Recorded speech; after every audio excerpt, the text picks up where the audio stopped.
This week on the Movie Rebrew, Ben and Josh suit back up one more time. Oh, where you went and saw Kick-Ass 2. Oh! Hit Girl, Kick-Ass, Colonel Stars and Stripes, Jim Carrey. And motherfucker. And that's the same person. Wait, what? We can't say that online. It's the Movie Rebrew.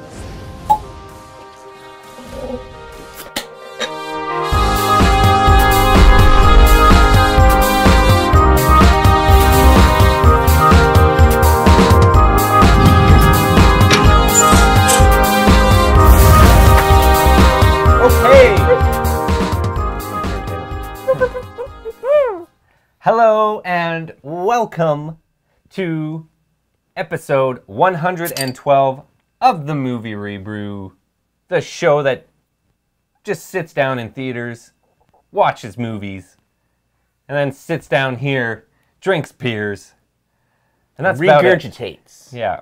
My name is Josh Spicer. I'm Ben Harold. This week on the Movie Rebrew, we went and saw Kick-Ass 2, which in Canada is being called Kick-Ass 2 Balls to the Wall. Is it? Or is that America? I think in America it's being called Kick-Ass 2 Balls to the Wall. Oh, it's just Kick-Ass 2. Or Kick-Ass 2. Well, you know, it's the second Kick-Ass movie, so I think it's appropriately titled. Me and Hit Girl were training every day. There were more and more people joining us every night. Colonel Stars and Stripes reporting for duty. We try to have fun. Otherwise, what's the point? To go into it very basically, if you liked Kick-Ass 1, you'll probably like Kick-Ass 2. Yep, fair enough. We were talking about this on the way out. There's a lot of negative feedback about this movie. The Rotten Meter, which is on the site, the Rebrew site. Well, you consider the first movie was like at 75, 70-something% when I checked, and Kick-Ass 2 is at like 28, which in my educated guess is probably because it's a sequel, which is much of the same. Yes. Yeah. So, that being said, I was a fan of the first movie. I loved it. It made my top 10 list that year. Yeah. I liked the first movie because it took the idea of real-life superheroes and placed it in a real world and gave it very real consequences rather than glorifying it with like the world of Gotham City and Batman or Metropolis. Where there's no explanation of what happens after the fact. This has nothing but, you know, this is real. These are people that don't have powers, pretty much. These are just every normal day people who just put on a costume and do good. But yeah, all that being said, I like this movie. I didn't like it as much as the first movie. It's a lot darker than the first movie. The first movie was a lot of fun and laughs, and you know, they mix killing and violence with, you know, sarcastic undertones and bright colors. And then Kick-Ass 2 does that too, but it's more on the dark side. There's a lot of really poop humor and poop humor. That was a low blow. Yeah, so take it from face value. I don't understand why a lot of people are giving this movie like such down degrading reviews, stuff like saying like don't go see it, it's the worst movie ever type thing.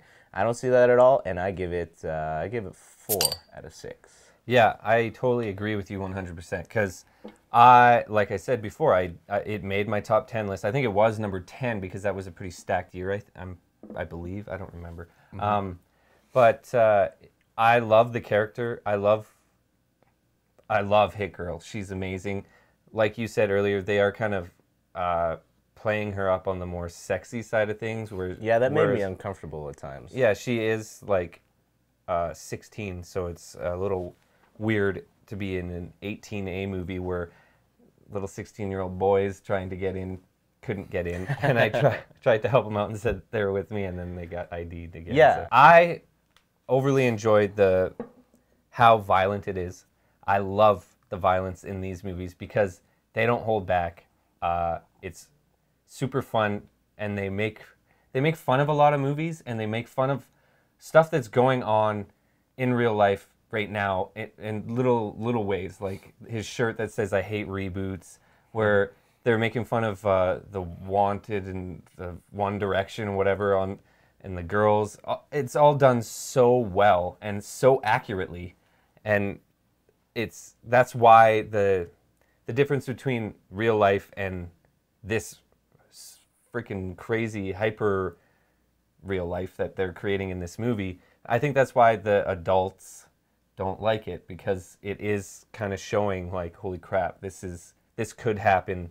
It's pretty crazy stuff, and it's ultra violent, right? So I don't know, like just killing cops. That Mother Russia is brutal. Like I like when they, you know, take sort of recent headlines, you know, well, semi-recent, like a year ago or so, but they inject that meta humor, you know. It's ultra meta. They inject it into movies like this, and you kind of get that surreal thing. It's like you get the fiction of the film, but then you also get the real world antics to it too. But I think it was uneven, because they're doing a scene like that, and all of a sudden they're like bulldozing cops with this girl who's just like a tank pretty much, and like throwing lawnmowers into cop windows. It was a lot the same, and for the kick-ass parts of the movie, like bringing in the new characters, I did like those as well. All in all, it is very good still. I really don't understand the tomato meter or all those other critics just like shitting on this movie, probably because there was puke and shit wand, magic wand for puke and shit. Yeah, I don't know, like that's a cop-out. That was a cop-out. It's only really taking off a bottle from me, so I'm giving it 5 bottles. 5 bottles. 5 bottles for Kick-Ass. Kick-Ass 2, balls to the wall. Whose balls? Not mine. Schwanz's. Schwanz is the dog. Yeah. With balls in his mouth. Yeah. Chinese balls. China balls. Deep fried wonton. Deep fried wonton. Okay. Good enough for me. Cheers. Kick-Ass 2. See it. Next week, we're going to go and check out Edgar Wright's new film. With Simon Pegg again, of course. And Nick Frost. Nicky Frosty. The trilogy is complete. Hey guys, we're back again. For At the World's End. Well, it's just The World's End. Yeah. Thanks for watching the episode. 109? Yeah. Kick-Ass was reviewed on episode 65. Damn. Yeah. That's a long time ago. 2010 was when it came out. So 3 years ago. Wow. Man. That's crazy. Man. I'm going to reiterate that you see Superheroes, the documentary, again, because I want you to see it. About real-life superheroes. That don't fight crime, No. don't beat up mob bosses. And there's one in Vancouver. What are you going to recommend, Ben? I don't know. I was going to recommend that, but it's okay. Okay, go see John Dies at the End, because I really like that movie. I don't think I've recommended it yet. Just to me. Yeah, just to you and other people. But yeah, it's director Bubba Hotep.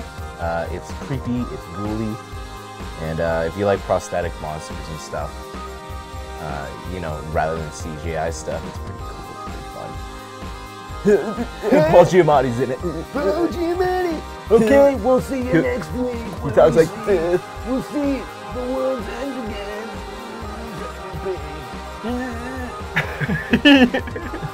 Okay, see you guys. Goodbye. Bye. Bye.